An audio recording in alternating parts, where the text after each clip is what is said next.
Jess, who would be your underachievers? Who would be the biggest underachievers? That could literally be a player, a whole team, a manager, or a manager. Like, who Rip would you off the say? band-aid, Jess. Rip it off. Just say it, man.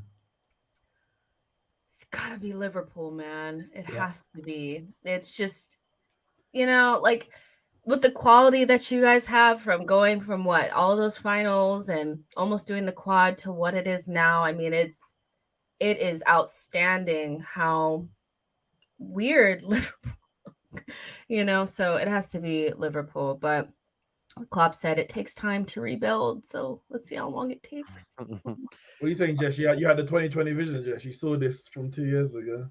I sure did. There is video evidence of me saying it just happened a year later. But I saw this. It's a wrong season, isn't it? Yeah. Do you know, I voted Liverpool, but I've got to give an honourable mention to Tottenham because. No, you expect them to be this way. You can't. No. Yeah, but you expect them to be that way. Please, JJ, you've just ruined the cooking. Let me cook here. Let me cook. Come on, that big mouth. Right. What I'm saying is, I get it. It just maybe be expected, but it's big underachievement based on what they said. This was a team 8 games ago, Jay, that was saying, well, if Arsenal are in a title race, so are we. It's our greatest ever start. They had their greatest ever start to a league campaign. And now they're dropping like a stone with like a couple of wins in the last 10 games. For me, Liverpool are the biggest underachievers. But based on the big mouths, based on the attitude, based on winning the transfer window, based on predicting, on this show, Spurs fans predicting finishing 10 points in front of Arsenal. They're an honourable mention. Tottenham as well. They definitely are. I can't see that because everybody, and even the logical Tottenham fans, the very few logical Tottenham fans, said that it was unsustainable what they're doing. It's only the illogical, the delusional Tottenham fans who try to pull the wall around over their eyes and say, "Oh, we're coming back and winning games." That Patrick, Ram sending for you, Patrick. Ram is sending. I'm just saying how it is. And literally everyone on the terrace, that supported arrival of Tottenham, said it is unsustainable, and we're like, here, there's literal evidence of saying that it's unsustainable, but they just didn't want to hear it. Yeah. So I can't really say they've underachieved because we all expected it to happen. Tottenham fans can say that because they were stupid about it, but I think for all of us, for me, for everyone, it should be Liverpool. As a Liverpool fan, I'm saying straight up, we are the biggest underachievers in the Premier League. Simple as that. Yeah, no, you definitely are. Who would you say, Jess, are the biggest overachievers? The biggest overachievers are Newcastle. I would say based on the squad that they have, they haven't brought in any sparkly, like any players that are like, oh yeah, like nobody even talks about Botman, but he's probably has been one of the best center backs in the league. Their signings have been astute, like they haven't been too flashy about it. They just went about their business. And for Eddie Howe to take players like, and this is no shade, maybe a little bit, but Joe Linton and Almiron and Murphy. I mean, Murphy was doing this to a player the other day. Like, they're just like, it's insane. In fairness, the player should have headbutted him. If any grown man said that to me, I'm going to headbutt him. The cheek, like that's why I'm just like, I think it has to be Newcastle. I know some people will say Arsenal because if you rate our players or not, you'll think they're overachieving. But for me, it's Newcastle based on where they came from. What are you saying, Nobbins? I think Newcastle is a good shout. I do probably agree with it. But I think I probably would also shout out Brighton, who are currently ahead of both Liverpool and Chelsea, and they lost their some of their best players in the transfer window, and they lost their manager, and they're still going from strength to strength. So I'd maybe be tempted to say Brighton. I think that Fulham, probably a really good shout. That's a shout. A newly promoted side. Newly promoted, that's crazy. And what? They went fourth, right? If they are fifth, if they had beat Spurs, they would have went fifth or something like that. Yeah, right? exactly. So I think they've got to get a shout out as well. To be honest, like Marco Silva's not had the best reputation in the Premier League with like Watford and Everton, so for a newly promoted side to come to the Premier League and do that, it's pretty astounding. I think they're all great shouts, and I think I voted for Newcastle when I tweeted out. I just feel like losing one game, it was just there. And like with Arsenal, there were some Arsenal fans that predicted a title challenge this year. There were a lot predicted top 4 and being vastly improved. They have overachieved Arsenal, but I just don't remember anybody talking about Newcastle being where they would be now. And they look like they're going to sustain, for me, at least a top 5 stroke top 6 finish. And I kind of feel like that's brilliant from their point of view. Another honourable shout out, though, I also think, and this is more a dig at rivals, is Man United.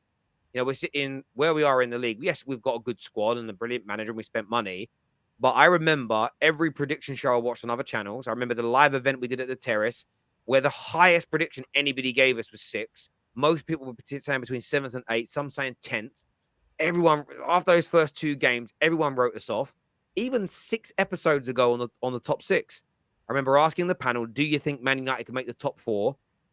And it got a universal no from everybody on the panel. So I think Man United are a shout out as well. When people say United aren't overachieving, you've got to base it on what, like Jess was right, by the way, where Spurs are was right. I was just trying to make a joke. And Jess has a habit of when I'm about to make a joke, speaking. It's all good. It's all fun. But the point is, United can't be are overachieving because you all predicted us to be a lot worse than this.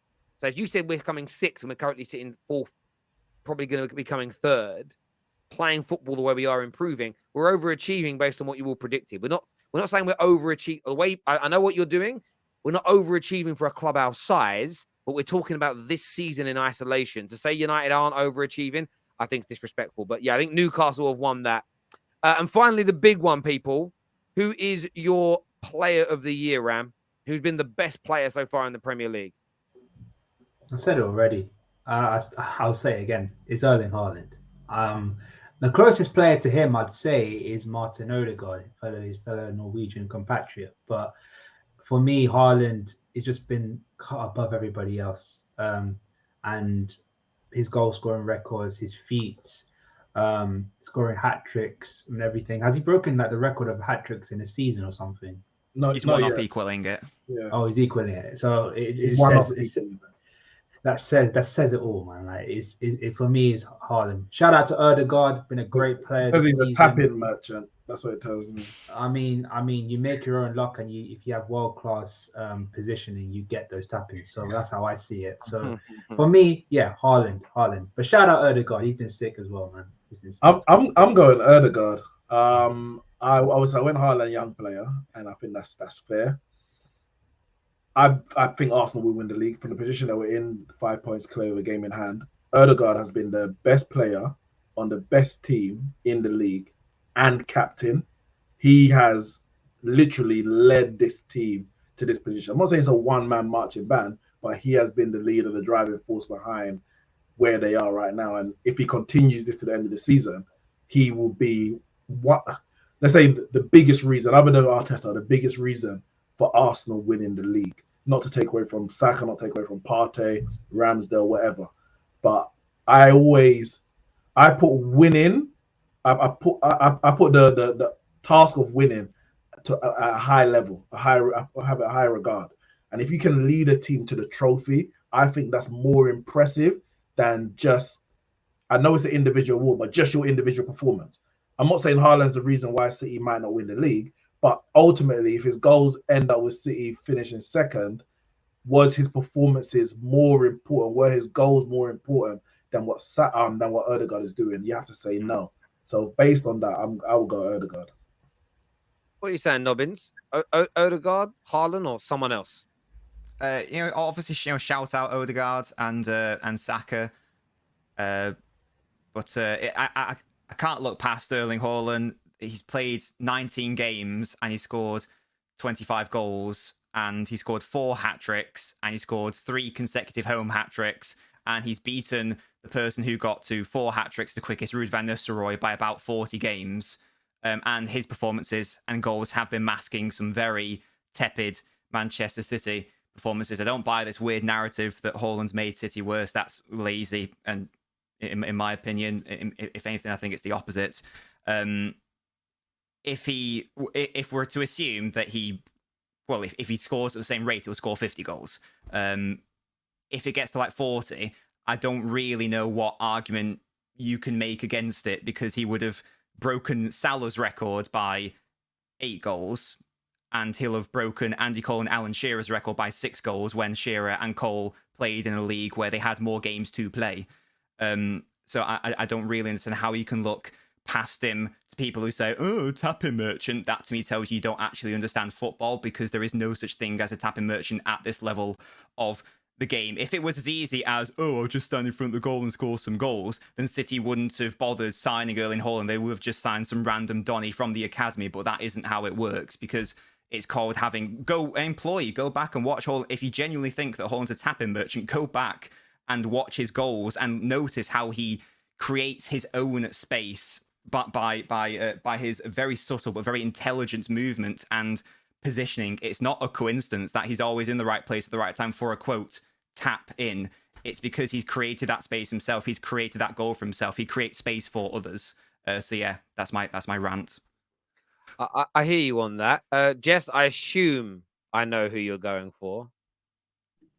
I'm so upset. Like, this should be like our thing. Like, it should just be clean sweep, like Arsenal. But because City have this freak up top, it's like he gets to win everything because he's a freak of nature. But I'm going Odegaard because that's just what I want to do. I don't care about Erling Haaland, what he's doing. As far as you guys are, like, as far as I'm concerned, he doesn't exist. Odegaard, watch him score a hat trick tonight. Oh my God, because I said that. Okay. So Odegaard has been absolutely insane. And I'm so bitter that that guy is there. I'm just going to call him that guy from now on. That guy.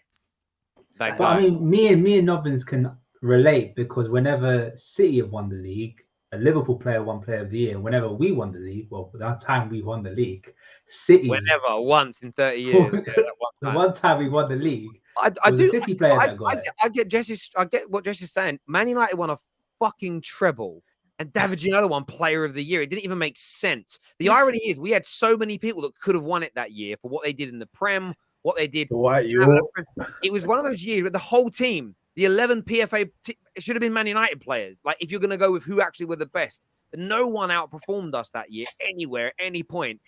Can I say one? But yeah, go on. The only thing I want to say is, like, I know people in the comments are like, just get real. Like, I am real. I understand that, like, Haaland does win everything because he's been absolutely insane. What I'm saying is that it's just so unfortunate because some of our players are playing absolutely insane right now, but nobody's going to care. Like, it's like Harry Kane. Harry Kane is having a really good season for Spurs, but nobody cares because Haaland is doing Haaland things. So I'm not saying Haaland shouldn't win it. I expect him to win almost everything by the end of the season. But it's just, I feel it's unfortunate for our players because I think they're playing amazing. No, So, I totally agree. It's a comment here from Mo. It's true. David Beckham nearly won the Ballon d'Or in the 98-99 season, but yet he couldn't win PFA Player of the Year. It's crazy. It was amazing. My top three, I mean, I voted Odegaard on my list based on what Neek said, so I'm not going to repeat it. My top 3 players of the year, though, if I was to hand out the trophy today, in third place, I'd have Casemiro. Second place, I'd have Haaland. And then in first place, I would have Odegaard. That's as of now. Again, these are going to change, man. I mean, if City go on to win the league and Haaland keeps scoring, I mean, it is a clean sweep. He will take young player, old player, the greatest. I mean, he'll probably take the GOAT trophy. You know, he scores 50 league goals and wins the Prem. They'll just go, listen, Henry, we're taking that back as well, brother. No, it's not real, but we're just taking it and we're giving it to him. He's going to get all of it if he does that. But yeah, Odegaard's leadership it's one of those things. It's almost intangible. You can't measure it with a statistic as such. But the way Arsenal are playing, the togetherness, all of that has been key. And by the way, I agree with you, Nobbins. This tapping merchant nonsense. It's don't make your own football knowledge look shit by calling him a tapping merchant. Ian Wright, especially Arsenal fans that are doing it. Ian Wright spoke about how he had this innate instinct of being in the right place at the right time to score goals that other people didn't. Now, Haaland is another level above Ian Wright at doing that, but it's a skill that very few players have. And if they did, if it was easy, everybody would do it. Why run around doing skills and everything else if you can just be in the right place at the right time? Like, I almost feel like you're more intelligent a footballer if you can find the place to stand and quote tap it in than having to get it at the edge of the box and dribble past 3 people and blast it into the roof of the net. Like, I'd rather not do that, but that's just me. But Terry, you can't explain that to someone that doesn't want to hear it, man. No, I get that. One final question for you all. Player-wise, who's the flop of the season, Jess? Who's been the worst player in the Premier League this year, considering what we expected to what we're getting? Son. It has to Yep. be. Like, first person that came to my mind, flashing in front of my face, I'm like, Son. Yeah, for sure. Because I mean, the story, like, you went from, winning the Golden Boot to being a player that they're trying to replace with Danjuma of all people. Like, he's been terrible. It's so weird because I do feel like, after the Leicester game, people had said like he was back. And I was like, let's just let it cook for a second because Leicester are diabolically bad at the back. And it's proven to be true. Son is just fallen off of the cliff. And I don't know if he'll come back because he's not the youngest either. So for me, it has to be Son. I don't think there's anybody else you can really give it to. I've seen some other names down there. You guys can talk about those, but it has to be Son, right? I think Son, for existing Premier League players, I think everyone would agree he's just been dire. And I mean, he has, like, Mo Salah hasn't been great in months, but he still scored and created 23 goals. So he's done something still. Who would you say, Neeks, would be the flop based on signings only? So new signings only. New signings. I guess the easy one is Nunes, but I don't know. Is it though, Neeks? That's the easy one. No, I think it's the easy one, but there must be a Chelsea. I mean, you got Koulibaly. Bro, honestly, I would be going with Richarlison, That's no, I wouldn't go. 60 million, 60 M's, man. 60 M, he ain't scored. Aubameyang. It's Aubameyang. Yeah, I like that. No, I'll tell you what Aubameyang.